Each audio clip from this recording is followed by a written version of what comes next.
This week on the No More Late Fees podcast, we are joined by fellow Barbie enthusiast and fashion lover, Ashley Boyd.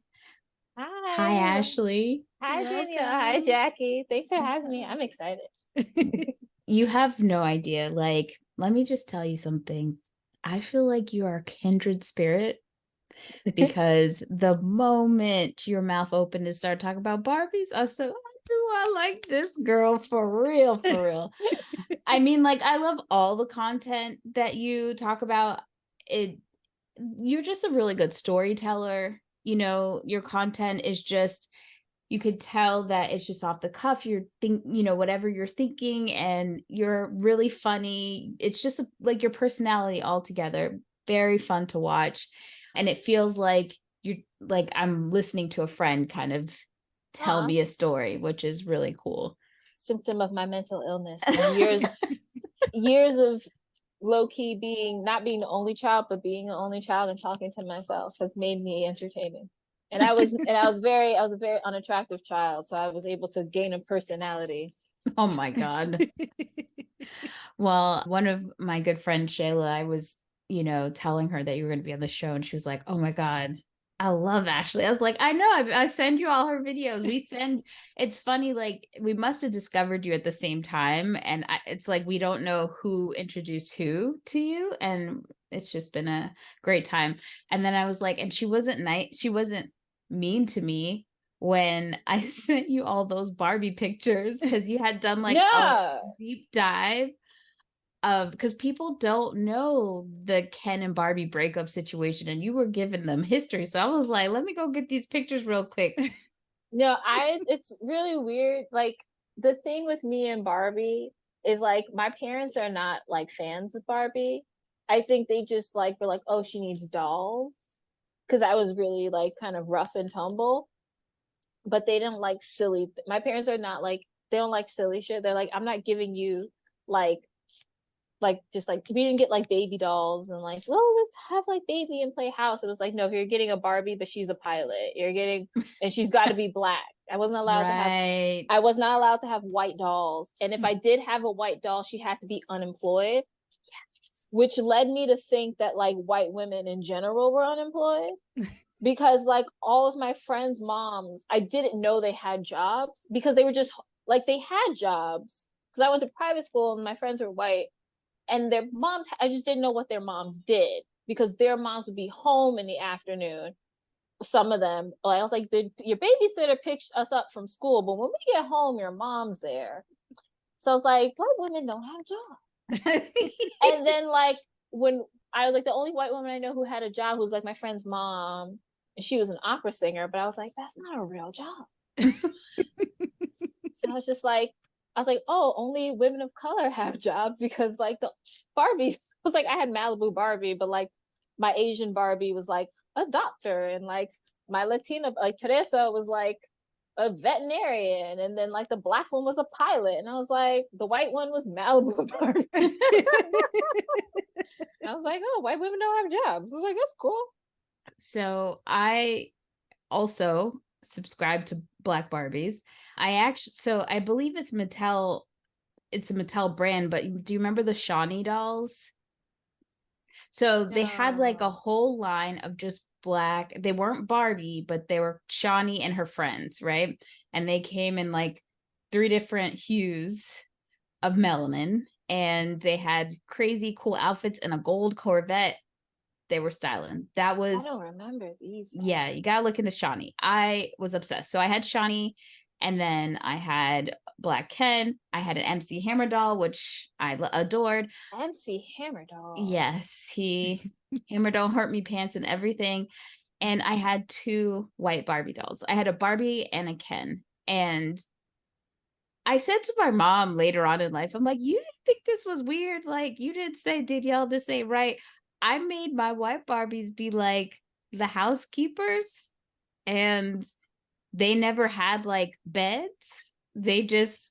I would just put them to the side. Like, they were not a part of the rest of the Barbies. I guess like yours looked like you. So it was like, I thought white women didn't have jobs. You thought white women were housekeepers. So I'm like, these are some questionable things happening as a child. And I mean, if it was reversed, if it was a white kid doing this would have been real problematic. But I guess my mom was like so pro-black and teaching me things that it He's like, kind of, it's fine. It's fine. I apologize, Barbie and Ken, that y'all were outside. They don't oh, need no. to sleep in a tissue box bed. No. I think my like all my like all my POC dolls lived in the house, and I think the white ones lived in. I had the Barbie camper. I had all the things. I had like the RV, and I had the house, and I had the car. I had the airplane. Oof. And I feel like the Malibu doll. I feel because they were at the beach, so they lived in the camper. Yeah. And everybody else lived That in makes sense. They were living van life before van life. It's fine. Yeah, they were trend. My dolls are trendsetters. We had the kitchen and it took so long to set up that by the time you set up the kitchen with all of the tiny silverware and dishes and stuff, you were too tired to play Barbies. And then you would just like leave it in the middle of your room because you didn't want to pick it up because you just put it together. Oh yeah, no. We didn't have things that had pieces like that. Yeah.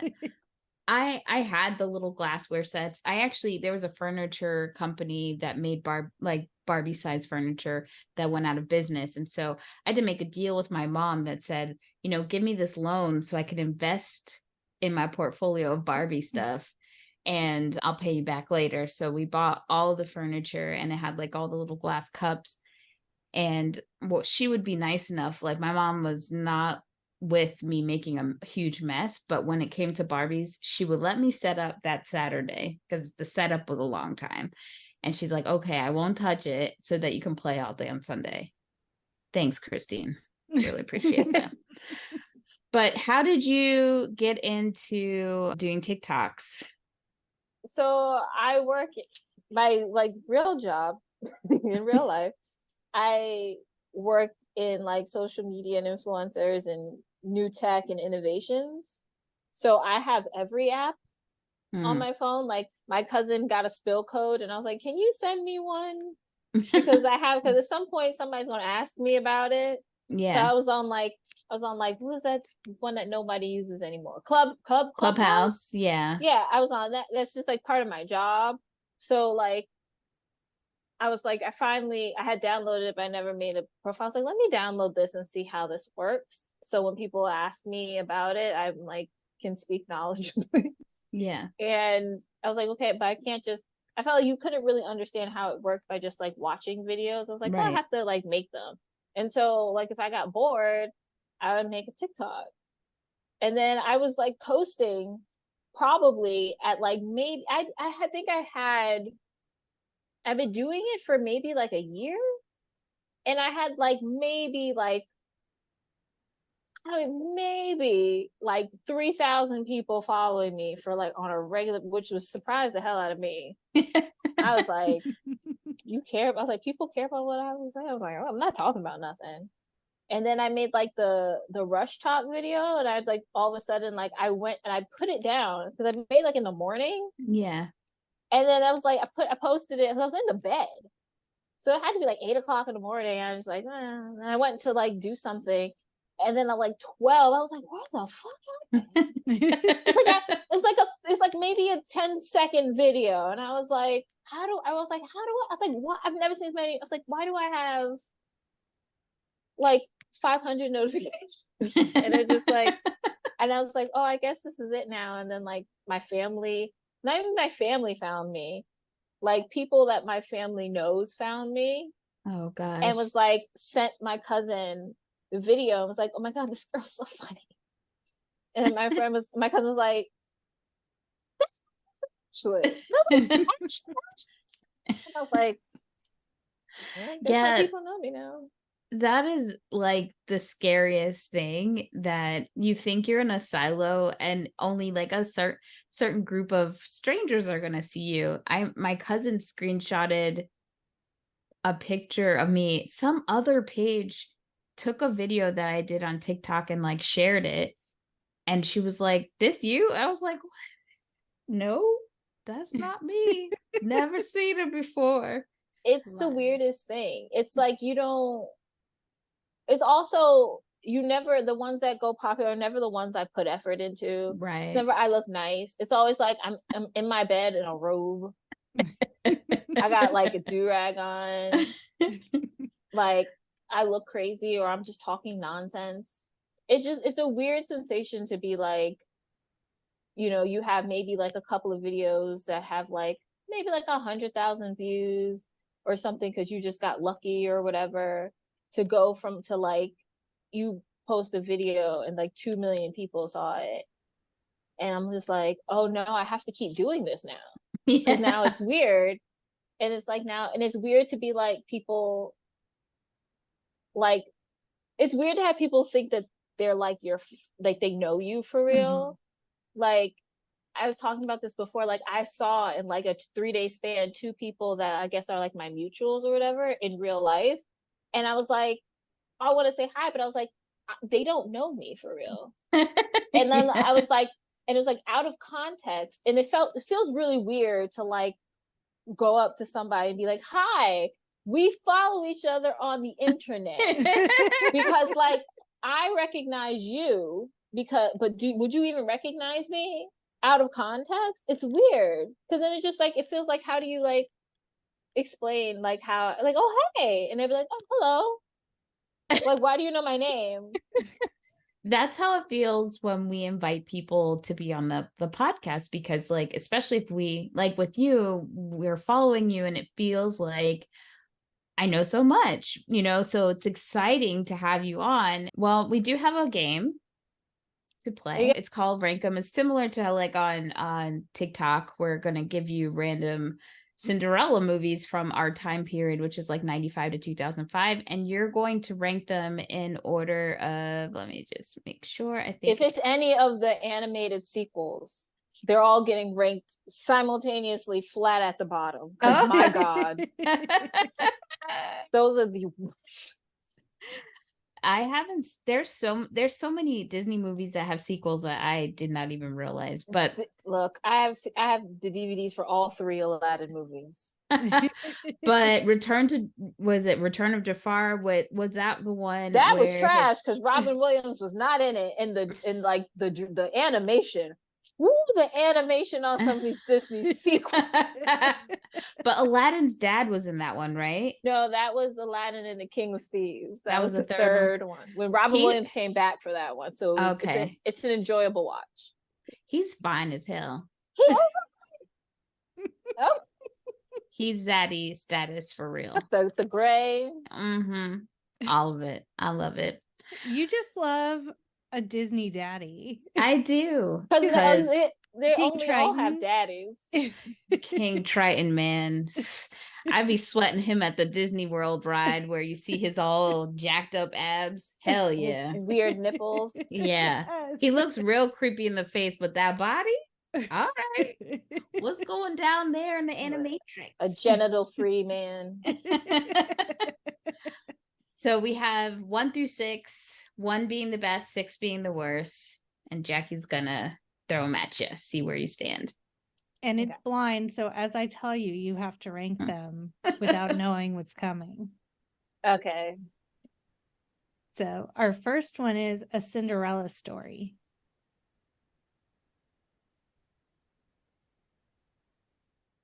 The first one, right? Not like with Hilary Duff. Those are also horrible sequels. Don't make sequels to me. I want to say 3. Okay. Yeah. Cinderella from 1997. Is that Brandy? Mm-hmm.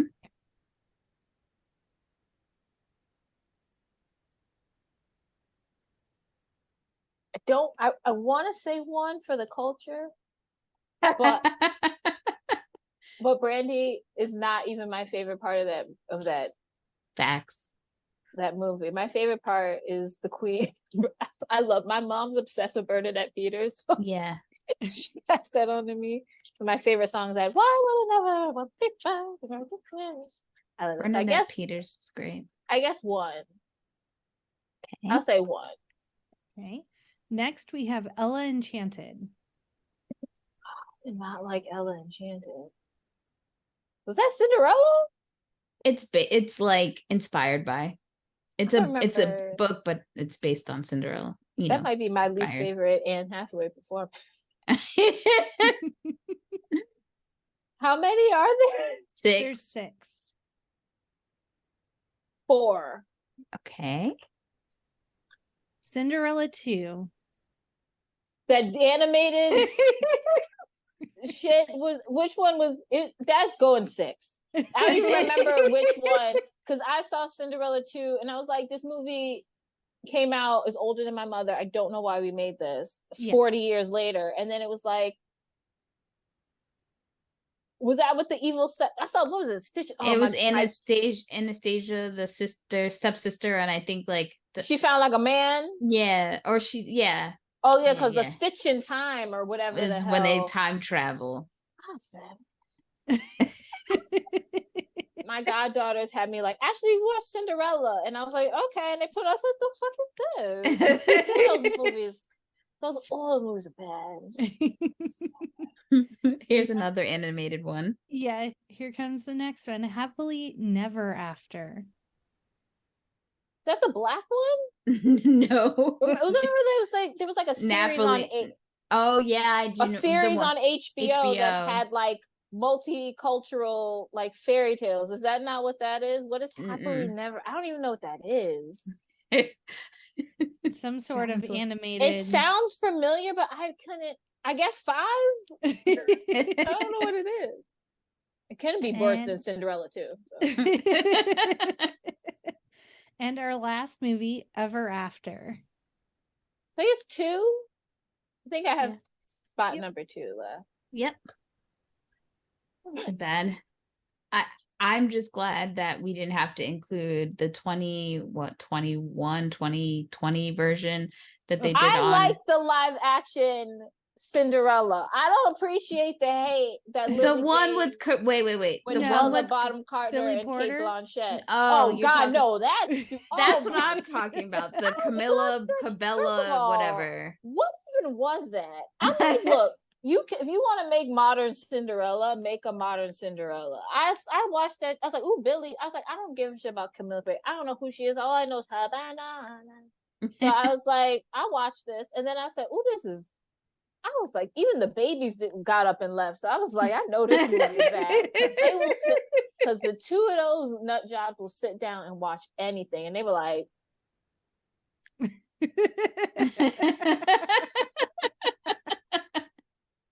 I like the Lily James and Helena Bonham Carter. And what's the guy from Game of Thrones is the prince? Yeah. Richard Maddox is He has a weird filmography, that guy. He does. He was in some other movie and I was like, he's an agent. He's so handsome. I just don't understand how he's not in more movies. I feel like because he's short. Is he? They're all short. I feel like he's short and British and just like, I don't know. Some of these people just have bad agents. I feel like because I'm looking like you should be in more things. Yeah.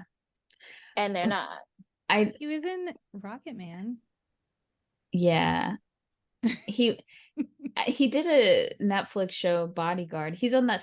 Is he in the Citadel? Is that the show? That show lost them so much money, but really? Yeah, I think it got canceled because it was very expensive to make and no one watched it. But he's in like some other movie he's got a weird filmography. He's in like a rom-com that just didn't make any sense somewhere too. Or some low budget movie. Oh yeah, that's what he's in. And I was like, why are you in this? I'm like, Game of Thrones. I didn't watch it, but I was like, seems like it's a very popular show, and I feel like you could just write a check for what you wanted to do, like get cast anywhere. And it's this random Netflix movie. That movie just in general had the most random group of people in it. Yeah. I was like, these people don't even look like they would know each other in real life. It was I like Netflix's just random rom-coms, like, because they're just easy watches. They're like not as lowbrow as the Hallmark movies.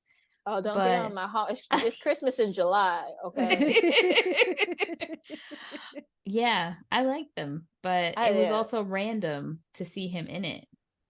Yeah, dude, they have the most random group of people in some of those movies. I'm like, But I'm like, you know what? It's a check. Yeah. Everybody gotta It's do a what they check. gotta do.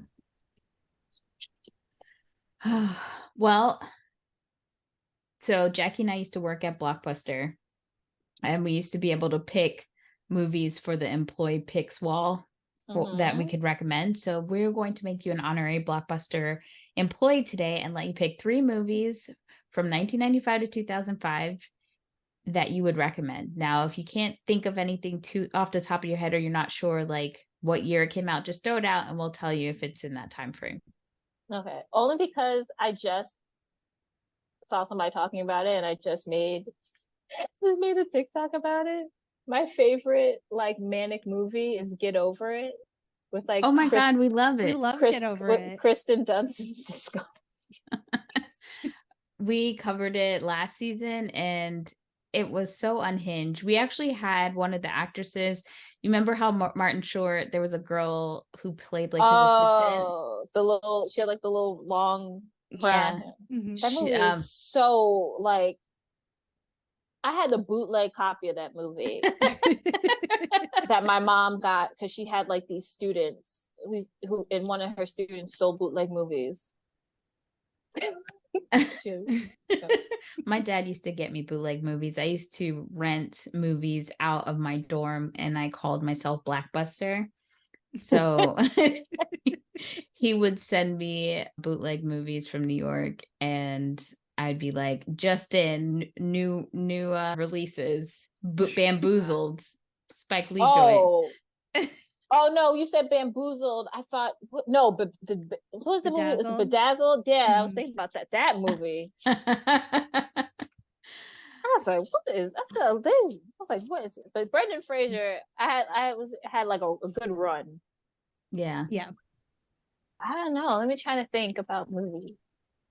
Like looking at my shelf to see what I got on there. I'm trying to think. I really like Get Over It. Oh my God, I can't think of anything. I was really into like teen movies, like because I grew up in New York City. So like all those teen movies fascinated me. Cause I'm like, I don't, it's like, what is a football team? Like, yeah, a football team. Like, I was like, my dream was to go to a mall. I was like, what mall? Like, we don't have, so it was always like little white teenagers running around a suburb, just being like in their cars and like this. I was like, y'all schools have parking lots? What's this mystical magical thing? But I was like a rom-com teen movie kind of person. I was like, maybe like Waiting to Exhale. That's a quality one. I really like, wait, no, not Waiting to Exhale. Maybe Soul Food. Soul Food is I like messy movies. That movie was real messy. Yeah. Especially since grandma was the real problem of that movie. Justice for Vanessa Williams' character. Terry deserved better. Like justice for Terry and not Vanessa L. Williams. Straight Vanessa Williams. Yeah. Justice for Vanessa Williams' character. Because I was like, how do you think that happened with getting Vanessa L. Williams to be on the Soul Food TV show? Like, were they purposely trying to confuse us? I was like, who the hell is Vanessa Williams? I remember her from Melrose Did Place. she play Terry? I don't know what role she played. I don't remember. I don't remember watching the show. Was that on HBO or was it was on Showtime? It was on Showtime. But no, that pissed me off. That whole Terry thing, that really pissed me off. But I'm trying to think, what else? So you were saying teen movies. There's 10 Things I Hate About You. There's Save the Last Dance. There's She's All That. Can't Hardly Wait. Can't Hardly Wait. Varsity Blues. I've never Bring seen It Varsity On. Blues. You're not missing much. Yeah. I just know you can't, some of my life. I don't want your life. Yeah, I don't want your life. And then the whipped cream thing, but then I just remember Chris Evans in Not Another Teen Movie doing the whipped cream thing, and I was like, what a career revolution. I'm telling you right now, Danielle, when we do that movie, that is my background with his banana and his ass. That is my back. That was definitely shaving cream. I'll tell you right now. Yeah. Whipped cream don't stay up like that. So I hear. It So I melts. don't stay. When did Batman Returns come out? Batman Returns is 94, 92. 92. Ah, Yeah. that was the best Batman movie. It was.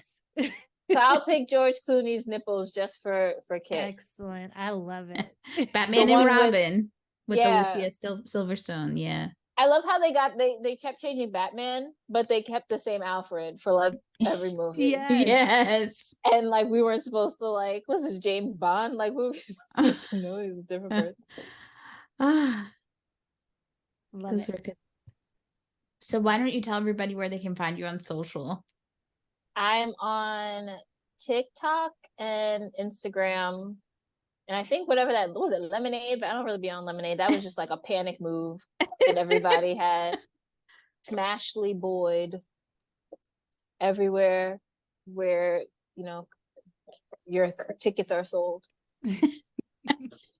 And you can, and don't forget, you guys can find us at No More Late Fees on TikTok, Instagram, Twitter, Facebook, YouTube, and the threads. And stay tuned for our Ever After episode with Ashley later this week. And as always, be kind and rewind.